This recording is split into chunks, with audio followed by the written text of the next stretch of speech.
Boa tarde, bem-vindos. Graça e paz do Senhor Jesus. Nós queremos então, já de imediato, partir para a nossa meditação. Você que esteve aí acompanhando a nossa página, já viu o nosso tema, Decepcionados com Deus. É um tema que parece assim meio na contramão, não é? De todas as propostas espirituais e expectativas, que já levanta aí talvez na cabeça de alguns a pergunta: é possível isso? É muito possível isso. É muito frequente isso. E precisamos abordar isso aqui numa abordagem bem didática, porque a nossa proposta é esclarecer, é ensinar, é ajudar pela palavra de Deus. A nossa fé é passar pelas correções, os corretivos que são cabíveis para que tenhamos uma confissão que Deus aprova.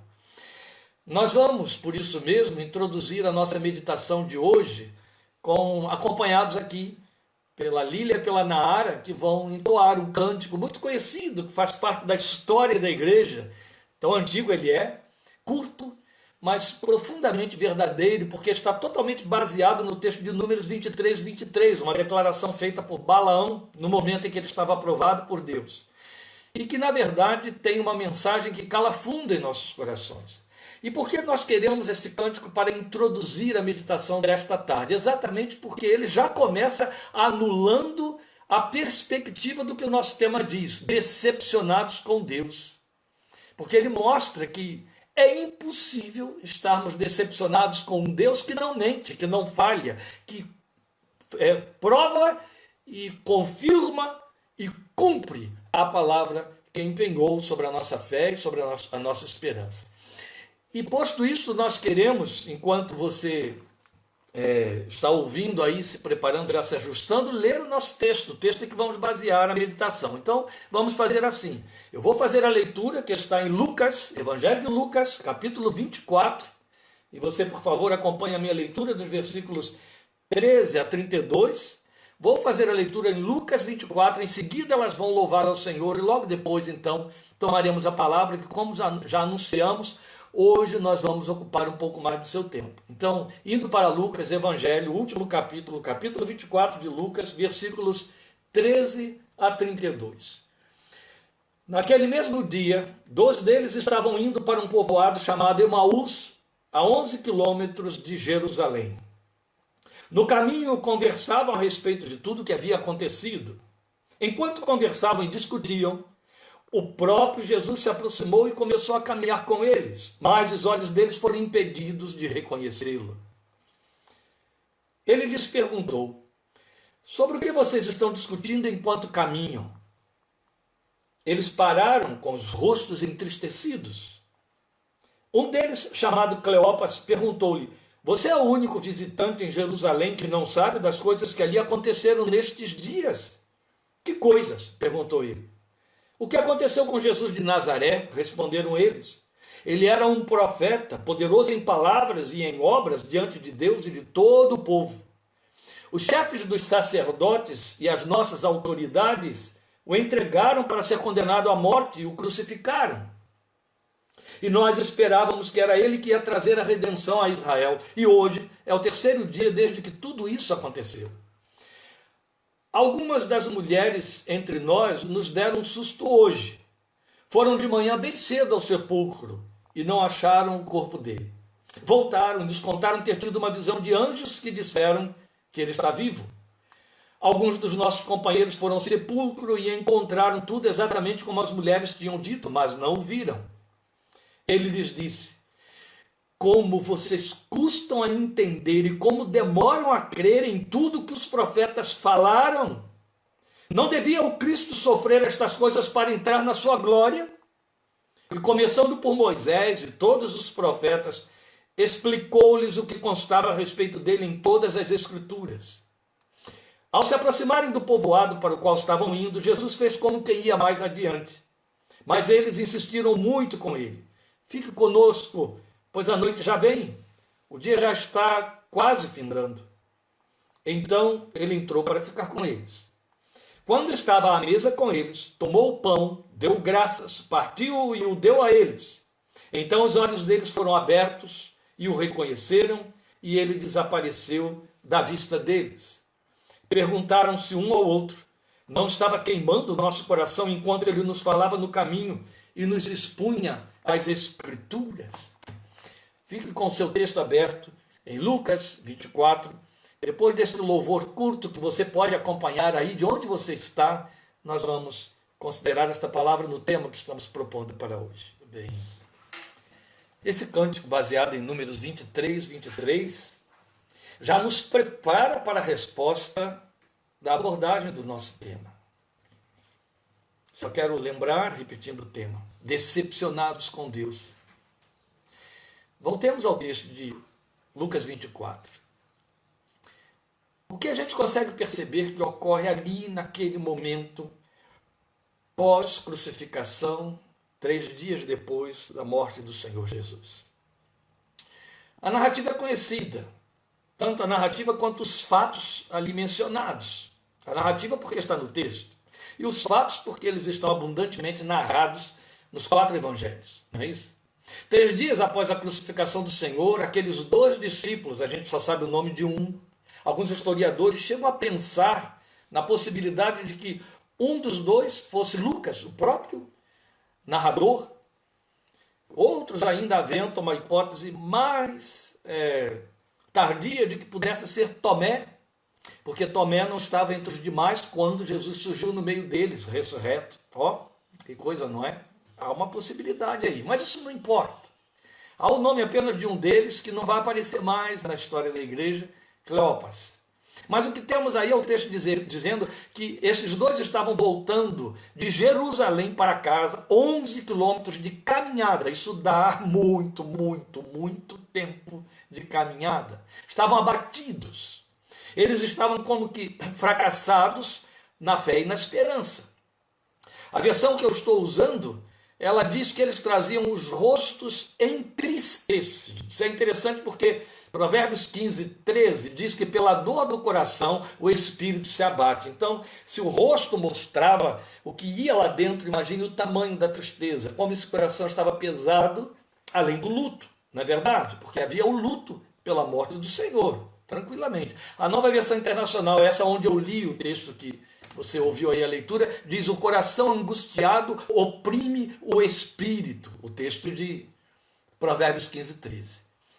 E eles estavam, na verdade, como que desistentes da fé e da esperança, porque deixavam Jerusalém, onde os demais ficaram, aqueles que foram encontrados juntos no dia de Pentecostes. É bastante provável que no dia de Pentecostes eles também estivessem lá. Mas o fato é que aqui, neste momento, eles saíram do centro onde as coisas que diziam respeito à sua fé e à comunhão da igreja embrionária ali na forma dos discípulos aconteciam. Eles foram embora para casa. Eles estavam literalmente desistentes, porque estamos falando de caminhada, então 11 quilômetros é muita distância. O que se passava com eles? Na verdade, estavam decepcionados com Deus. Postura e palavras definem isso, caracterizam isso, e então nos favorecem a fazer essa dedução em cima, criando esse tema em cima do nosso texto aqui. Mas é fato. Nós podemos ouvir o som da decepção nas palavras ditas ao próprio Senhor Jesus, que aparece junto deles, mas estava incógnito. Eles dizem: nós esperávamos que era ele que ia trazer a redenção a Israel, e hoje é o 3º dia desde que tudo isso aconteceu. Quer dizer, nós esperávamos e a nossa esperança frustrou-se. Por isso que desistimos e íamos embora. Ó, isso fica nas entrelinhas, mas está óbvio, não é verdade? Ou seja, estavam frustrados na sua esperança. Esperavam algo que não aconteceu, como se Deus tivesse falhado na sua promessa. Esse é o ponto. E eles não são os únicos homens de fé ou mulheres de fé decepcionados com o Senhor. Eu estou me referindo à história bíblica. Por exemplo, lembram Marta e Maria? 2 ali, ó, as irmãs de um discípulo dileto, que a Bíblia mesma diz, nas palavras de Marta, que Lázaro era amado do Senhor. Lázaro morre, depois que elas mandam chamar o Senhor, desde que ele adoeceu, quando o irmão adoeceu. E Jesus demorou-se tanto a atender, a chegar à sua casa, que passaram-se 4 dias desde seu sepultamento. Lembrem, elas mandaram avisar a ele que ele estava enfermo.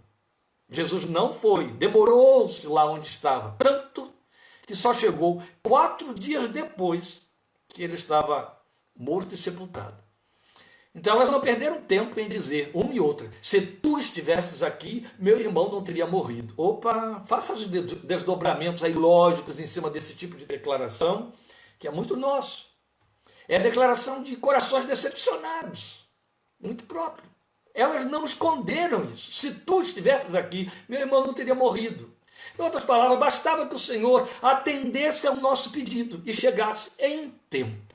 Mas o Senhor não chegou em tempo. Nossa esperança se frustrou, nosso irmão está sepultado. Duro, não é? Tremendo. Outra vez a Bíblia narra para nós, em 2 de Reis, capítulo 5, a história de Naamã, capitão do exército do rei da Síria, que foi em busca da sua cura na casa do homem de Deus, Eliseu, profeta.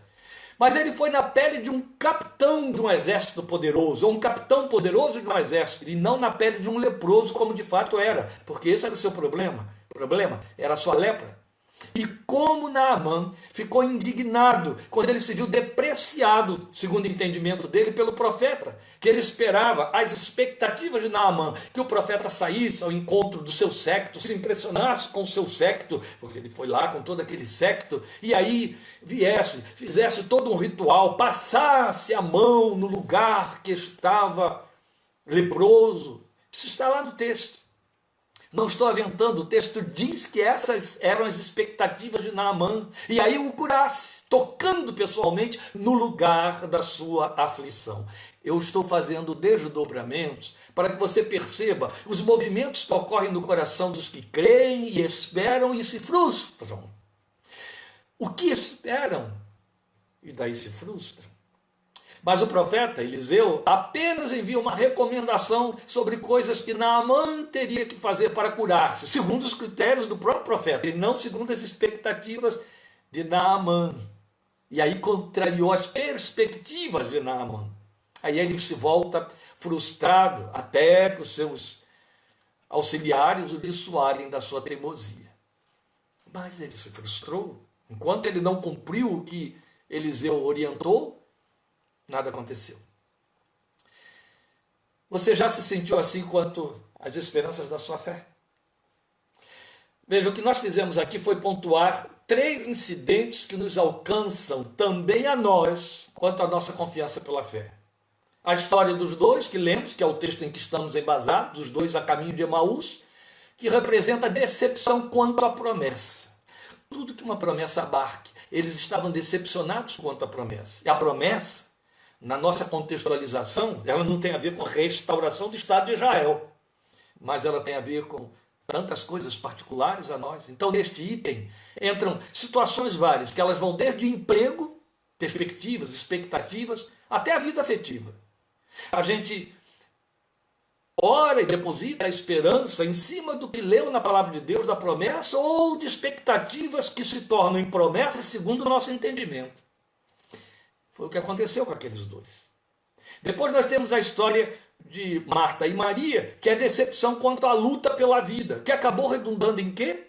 Morte. Não foi o fato. E por último, Naamã, decepção quanto à cura esperada. Quantas vezes oramos, esperamos cura, Senhor, que eu não tenho que passar por esse tratamento, que eu não tenho de descer ao hospital, que eu não tenho de passar pela cirurgia, e aí você passa pelo tratamento, desce ao hospital e é cirurgiado. E às vezes ainda experimenta um pós-operatório dolorido. Não é verdade? E como as suas expectativas, orações e perspectivas eram na contramão do que acontece, vem a decepção. Muitas vezes vem a decepção. Às vezes a gente dissimula a decepção por respeito a Deus, por temor a Deus, mas na verdade não está entendendo e levando entendimento para dentro da fé. Então prevalece a decepção que fica sufocada, escondida. É disso que estamos falando, decepcionados com Deus. Todas estas decepções que citamos aqui, que eu usei como ilustração, que a nós só interessa usar como ilustrações fatos do relacionamento de Deus com os homens que estão narrados na Bíblia. Então todas elas sobrevieram a pessoas que criam ou creram na promessa dentro de suas expectativas por fé.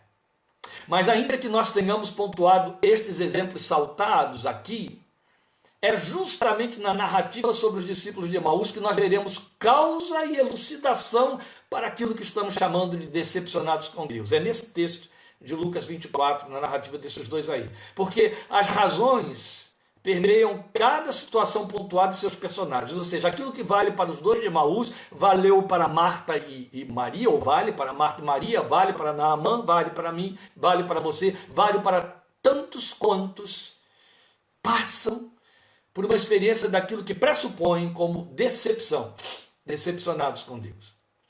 Então eu quero começar indo ainda a outra fala, e essa fala é a de Paulo, apóstolo, em Romanos 5,5, o texto que nos fala sobre esperança, quando ele diz: a esperança não traz confusão.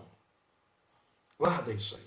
Romanos 5,5. A esperança não traz confusão. Esperança, aquilo que Deus procura gerar em nosso coração. E categoricamente a palavra de Deus afirma que aquele que nele espera não será envergonhado. Então não há lugar para se decepcionar. No entanto, decepções ocorrem, não é fato? Citamos 3 aí. E aí, reiterando isso aí, nós temos a experiência do salmista. Ele afirma no Salmo 40, versículo 1: depositei toda a minha esperança no Senhor, e ele se inclinou para mim e ouviu o meu grito de socorro. As versões mais antigas colocam da forma como estamos familiarizados, não é? Esperei confiantemente pelo Senhor, e ele se inclinou para mim e ouviu quando clamei por socorro. Foi transformado em cântico, então você sabe de cor, não é verdade? Mas de onde procede a decepção na experiência de algumas pessoas? Se a Bíblia afirma categoricamente que Deus não falha, não confunde, não decepciona ninguém, não despede vazios, na linguagem de Maria, na sua oração, Maria, mãe do Senhor, não despede vazios os que o buscam, os pobres. A decepção procede de perspectivas e expectativas distorcidas ou equivocadas. É isto que nos ensinam aqueles irmãos que nos precederam dentro das suas realidades. Eu estou me referindo aos dois no caminho de Emaús e alcançando, e na mesma pauta, Marta, Maria, Naamã e outros mais. Porque a resposta de Deus à fé e à oração não tem compromisso com a motivação dessas distorções, meus queridos. A fé que agrada a Deus, e a Bíblia fala em Hebreus 11 da fé que agrada a Deus, ela não é subproduto do que nossos pensamentos e desejos produzem. Deus não tem compromisso com os nossos desejos. Pastor, está escrito lá no Salmo 34 que ele satisfará o desejo do nosso coração. É preciso ter um pouco de cuidado com as nossas versões, porque o texto original diz que ele satisfará aquilo que ao nosso coração concerne. Está sempre dentro da sua soberana e santa vontade. Que perigo, não é?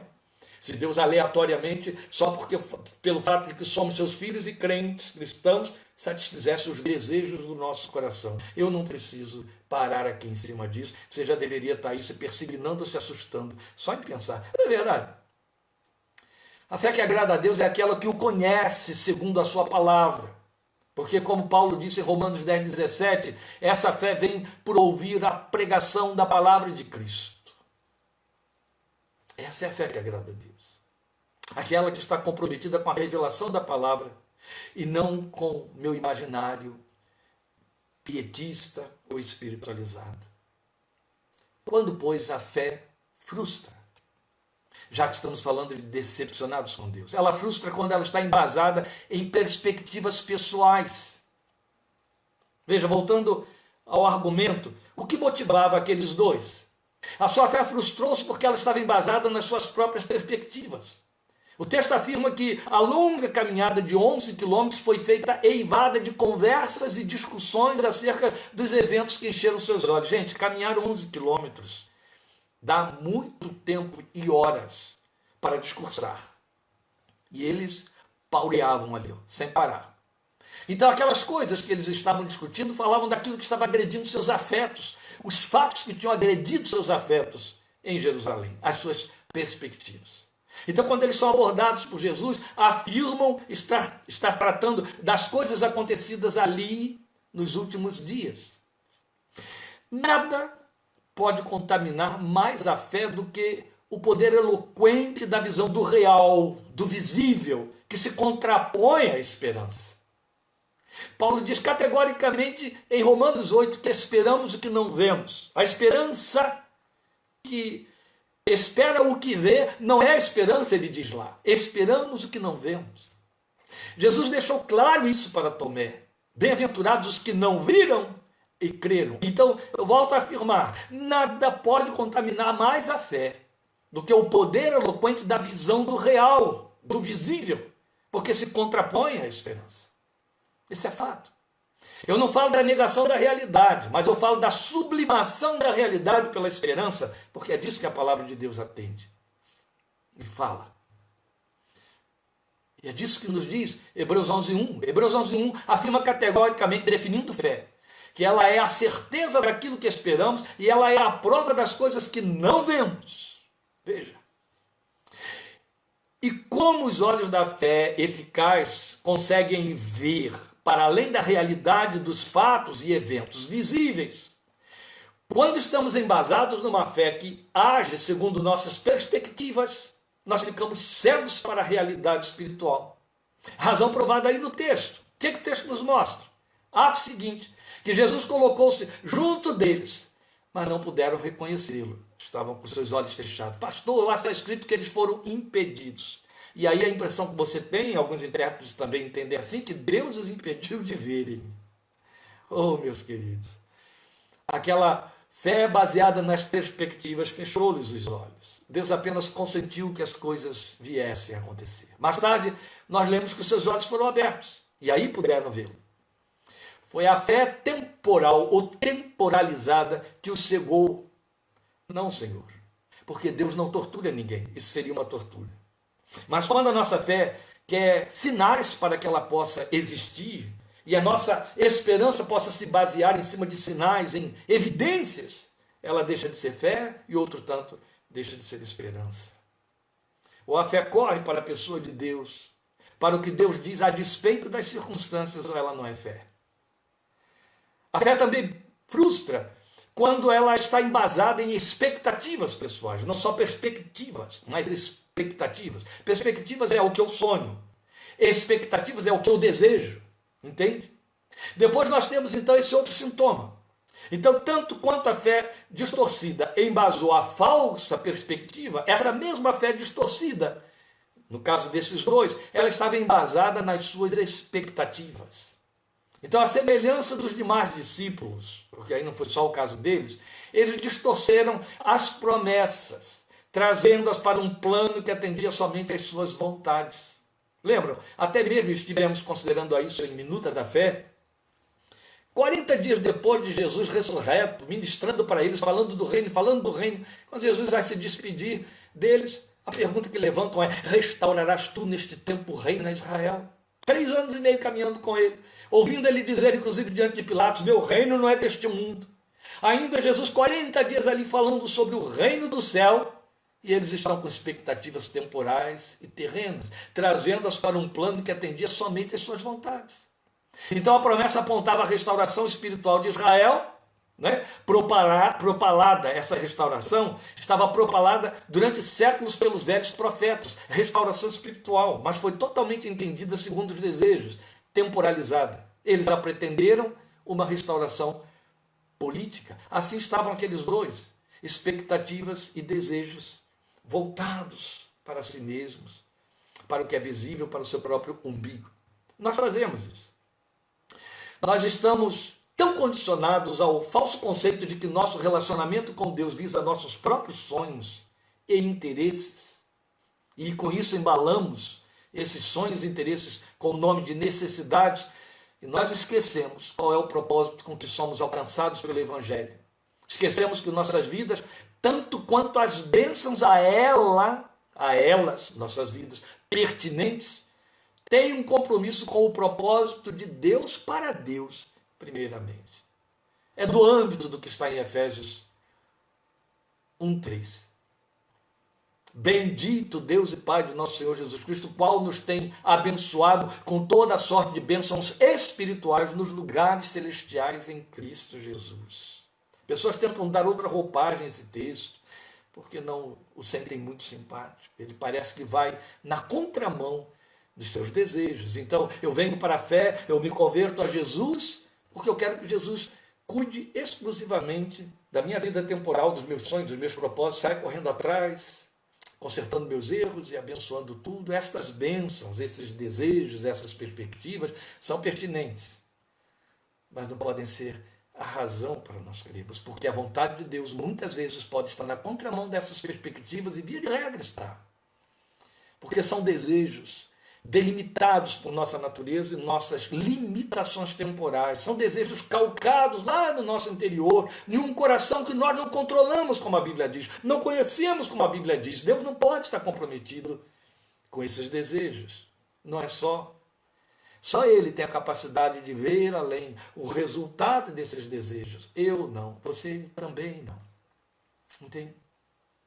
Se as bênçãos estiverem desarticuladas da direção da glória de Deus, da direção que corre para a glória de Deus, correndo na sua direção, essas bênçãos ficam fadadas ao fracasso. Elas se transformam em maldição nas nossas vidas. Isso é muito sério. Também, de igual maneira, transforma-se em maldição a bênção que eu uso só para meu proveito, para o meu deleite. Isso acontece, meus queridos, frequentemente na experiência de filhos de Deus. É triste, mas é verdade. É como se dissessem, depois de abençoados, eles tinham direito a essa bênção, ou mereciam essa bênção. Há alguma meritocracia aí, articulada. Isso é sério. Esta é a razão porque tanta gente se machuca quando superlota locais de culto que lhes prometem experiências que corram em direção a atender suas expectativas. Que atendem somente essas expectativas ao que essas pessoas pretendem. Alguns pressupõem que na obtenção de um resultado positivo é que vai residir a glória de Deus pelo testemunho que vão dar a respeito disso aí. Mas olha, ouça, Deus não necessita que os seus filhos sejam garotos ou garotas propaganda do seu poder. Ele não precisa disso. Ele se basta a si mesmo. Os versos 25 a 27 aqui do texto de Lucas 24 mostram Jesus pondo o dedo no cerne do problema deles. Jesus diz: vocês são lentos para crer, fechados para aceitar a palavra de Deus quando ela aparece na contramão da sua expectativa. Jesus disse isso com outras palavras, é claro. O que você leu lá? Não sabiam aquilo que foi dito desde Moisés e os profetas, que cabia ao Cristo sofrer, padecer antes de entrar na sua glória? Lentos para perceber que as Escrituras mostram que o próprio Filho de Deus e todas as coisas da nossa vida correm em direção a atender um plano de Deus, que atende à vontade de Deus, que a Bíblia se apressa em nos anunciar que é boa, agradável e perfeita. Você percebe que por detrás de tudo, das falsas perspectivas, falsas expectativas, o que reside, o núcleo alimentador disso aí é o fato de não haver uma confiança no caráter de Deus, na pessoa de Deus. Medo da vontade de Deus. Sério, não é?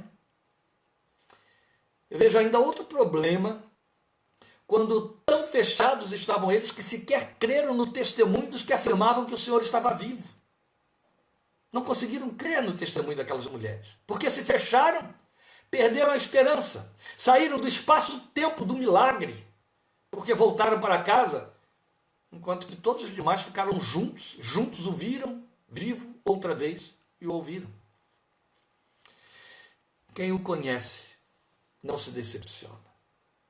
Quem conhece a pessoa do nosso Deus, como Pai, o Deus eterno, poderoso, misericordioso, Pai do nosso Senhor Jesus Cristo, o Deus que nos tem abençoado com toda sorte de bênção espiritual. Então, em último lugar, eu quero observar que só se decepcionam com Deus aqueles que não o conhecem verdadeiramente. É possível isso, pastor? É possível, meus queridos. É possível que pessoas frequentem salões de culto, ambientes evangélicos, onde a palavra de Deus é pregada, e apenas se tornam aliados de Jesus, mas não formam unidade com Ele.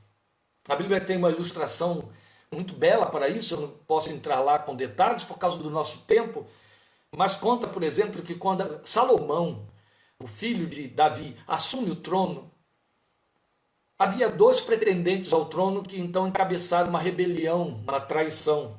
Joabe, que era primo de Salomão e que foi sobrinho de Davi. Foi o auxiliar direto de Davi, era ministro da guerra de Davi, do pai, e o próprio irmão de Salomão.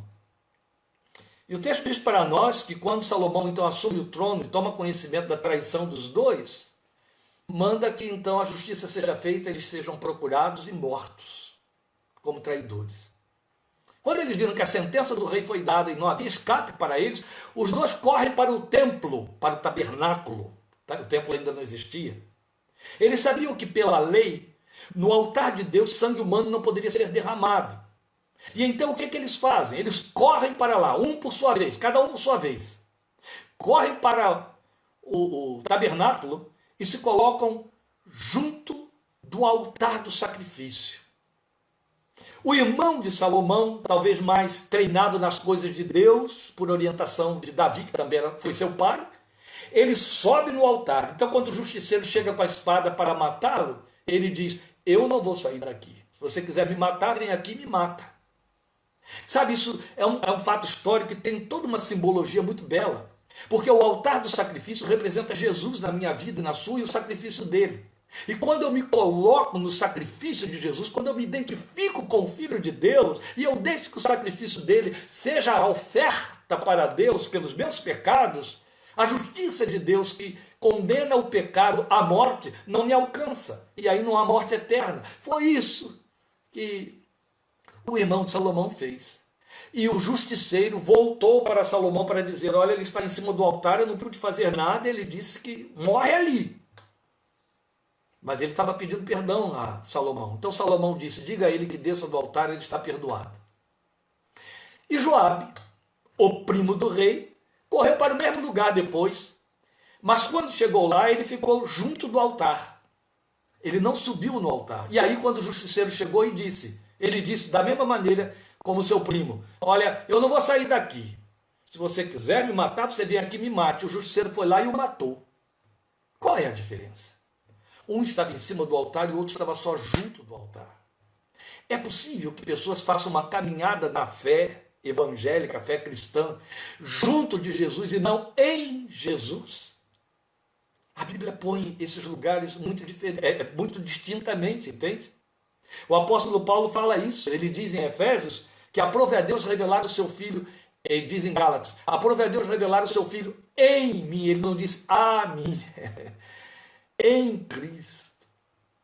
Escrevendo aos Efésios, capítulo 6, ele diz isso, que nós devemos estar no Senhor e na força do seu poder. É em Cristo, não é com Cristo. Com Cristo é concordar com Ele. Com Cristo é estar ao lado dEle. Mas é preciso estar identificado com Ele, na pessoa dEle. Conhecê-lo. Não conhecer só os seus efeitos. Então quem se encosta nos efeitos de Deus, pensa que é de Deus. Isso prejudica muito quando descobre que não é assim. Coisa séria, não é? Esta é a razão porque nós estamos dizendo que só se decepcionam com Deus aqueles que não o conhecem verdadeiramente. São os que pensam entender de Deus porque o veem pelas lentes dos seus efeitos, dos efeitos de Deus. Os efeitos de Deus, os fenômenos atribuídos a ele como milagres e operações maravilhosas, e de fato procedem dele quando por ele operados. Esses efeitos não podem ser a sustentação de nossa fé, porque não definem o nosso Deus. Entende? Os milagres não definem Deus. Deus por detrás dos milagres, sim. Os efeitos, não. A causa, não os efeitos. Em toda a história do trato de Deus com os homens, é fato que os seus efeitos sofreram suspensão circunstancial, muitas vezes. Fosse pela incredulidade dos homens, fosse por necessidade do objetivo de Deus, os efeitos foram suspensos. Foram suspensos nos dias de Moisés, que mais efeitos, mais milagres viu do que qualquer outro. Basta lembrar as 10 pragas. Mas se num dado momento Moisés não tivesse que ficar lá na batalha contra Moabe, os amonitas, com os braços erguidos, Israel perdia a batalha. Os efeitos estavam sofrendo suspensão. Os efeitos sofreram suspensão em Ai. Os efeitos dos milagres de Jesus sofreram suspensão em Betsaida e Corazim. diante de Herodes, que esperava isso, diante daquela geração que estava ao redor dele em Cafarnaum. Oh, meus irmãos, milagres sofrem suspensão, sim. Olha, nós acabamos de ver na leitura do que aconteceu com Marta e Maria, com respeito ao seu irmão, Lázaro, João capítulo 11, é fato. Então toda a fé que se baseia nos efeitos de Deus, quando os efeitos sofrem suspensão, essa fé sofre uma derrocada. Toda a fé que conhece Deus por causa dos sinais que Deus opera, está fadada à falência. Porque esses efeitos não compõem os valores absolutos de Deus. Esta é a razão porque Paulo nos exorta a seguir nas pegadas da fé que teve nosso pai Abraão, como ele coloca em Romanos 4, 18 a 21. Eu vou citar aqui o texto para você, porque é fundamentalmente significativo. Ele diz que Abraão, contra toda a esperança, em esperança creu. Estamos falando de uma promessa que levou 21 anos para se cumprir, ou até mais, e se tornou assim pai de muitas nações, porque foi dito a seu respeito: assim será a tua descendência. Aí Paulo diz, sem se enfraquecer na fé, reconheceu que o seu corpo já estava sem vitalidade, quer dizer, não havia nada, nenhum sinal que favorecesse a esperança mais. Seu corpo já estava sem vitalidade, pois já contava cerca de 100 anos de idade, então foram 25 anos de esperança. E Deus fez a promessa quando ele tinha 75. E também, Paulo continua dizendo, que o ventre de Sara já estava sem vigor.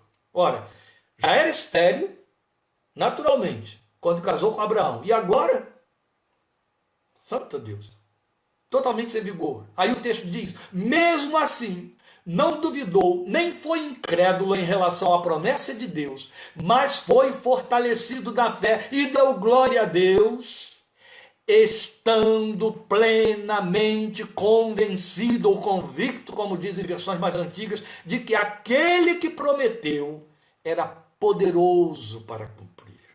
Olha, não há jogo de palavras aqui, há uma mensagem muito definida.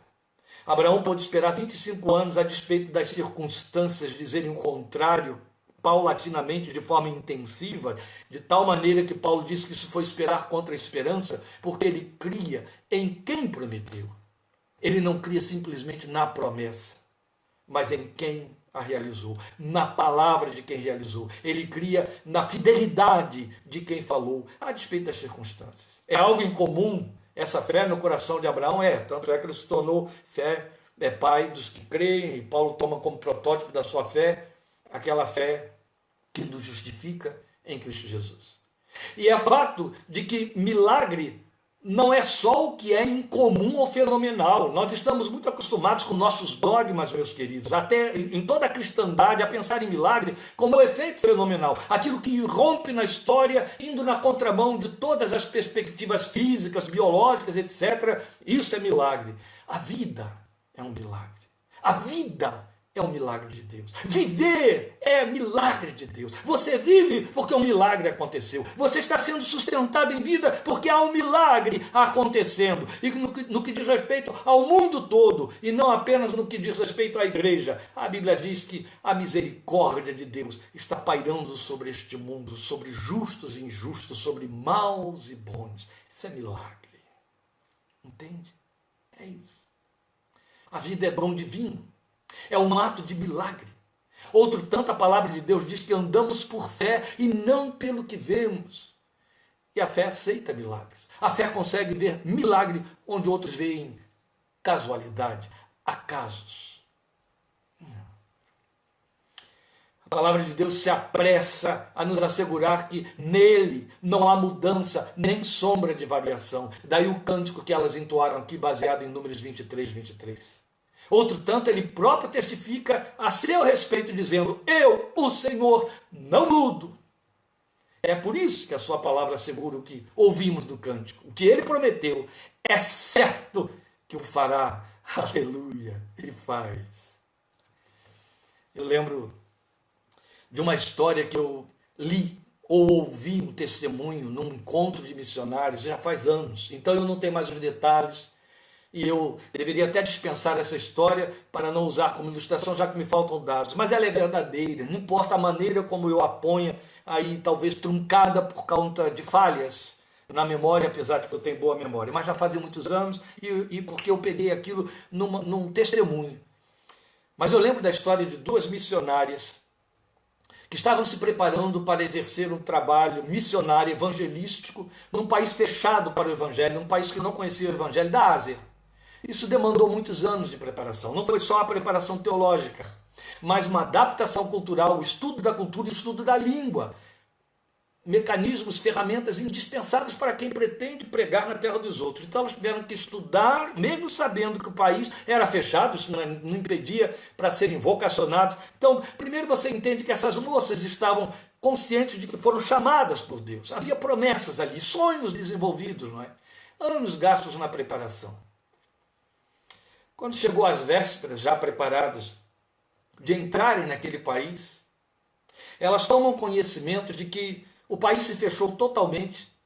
Era impossível até mulheres estrangeiras entrarem lá e desenvolver qualquer atividade, ou, se eu não estou aqui confundindo, elas entraram e foram expulsas. E a frustração foi tremenda. Vocês imaginem anos de preparação e o sonho, o desejo no coração. Porque aquele que é chamado por Deus para se preparar e fazer um trabalho dessa envergadura não é um aventureiro. Há tanta coisa sendo investida aí e de que se abre mão. Isso aconteceu com elas. E aí o que elas fizeram? Elas ficaram no país que as hospedava, né, que as recebeu, ficaram lá, continuaram, certamente levantando nas suas orações muitas indagações. Eu imagino as apreensões com respeito às igrejas por detrás, aos mantenedores por detrás, que nem disso querem tomar conhecimento. A verdade é que essas moças lá com as suas frustrações ficaram orando. Aconteceu que houve mesmo muita situação dramática dentro daquele país.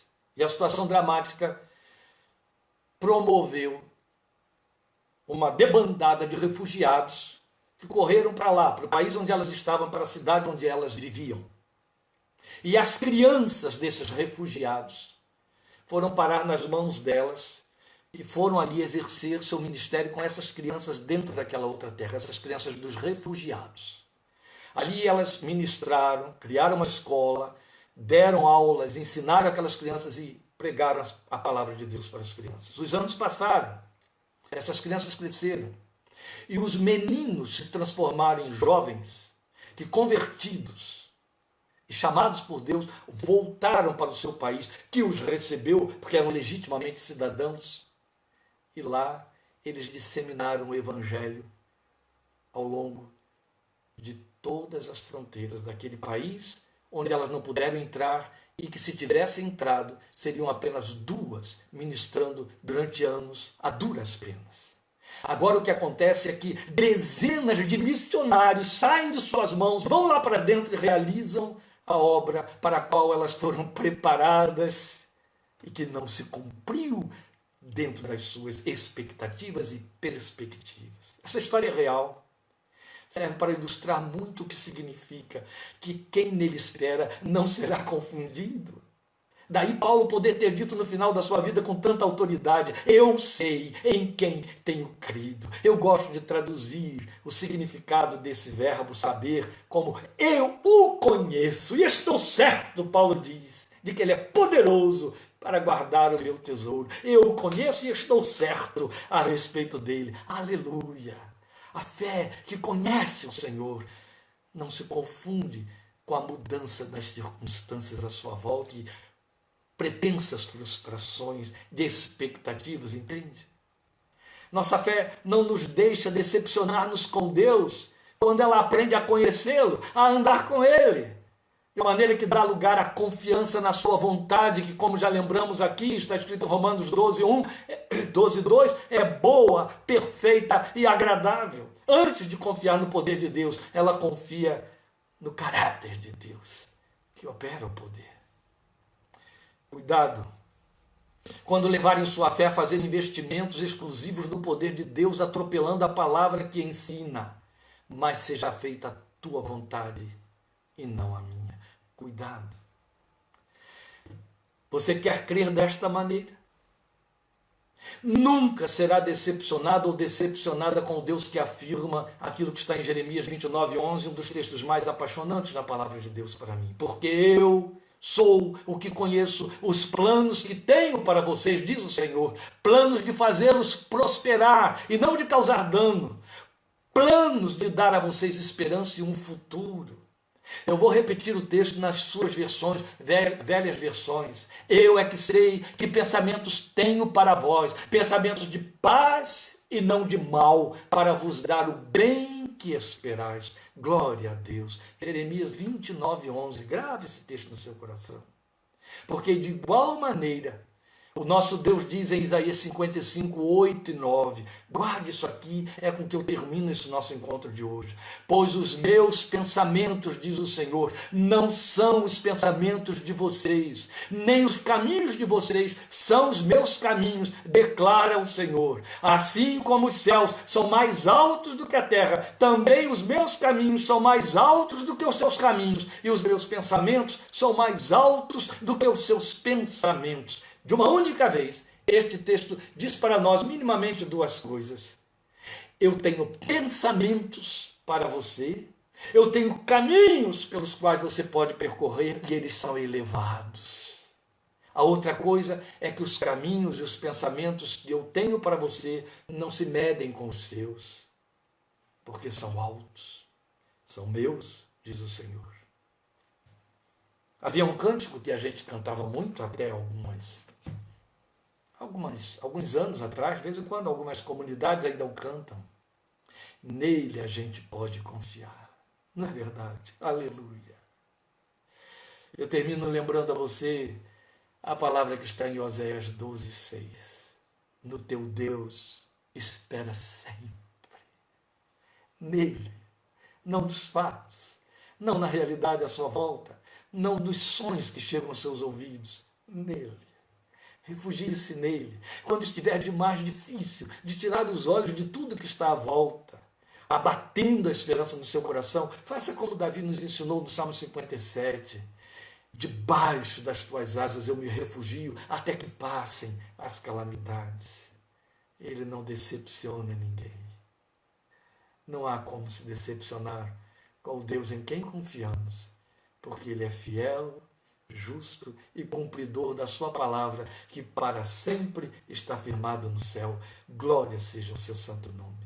Nosso bom e misericordioso Deus e Pai abençoe sua vida, abençoe sua casa, guarde o seu coração e a sua fé de forma legítima na sua palavra, com a qual ele está comprometido, lembrando o que ele disse em Lucas: para Deus nada é impossível em cada uma das suas promessas. Deus está comprometido com as promessas da sua palavra sobre a sua vida. Louvado seja seu santo nome. Estaremos juntos, querendo ele, no próximo domingo e quarta-feira, para os que estiverem disponíveis, Minuta da Fé, 5, 8:30 da noite. Deus te abençoe, guarde e fortaleça. Até lá, em nome de Jesus. Amém.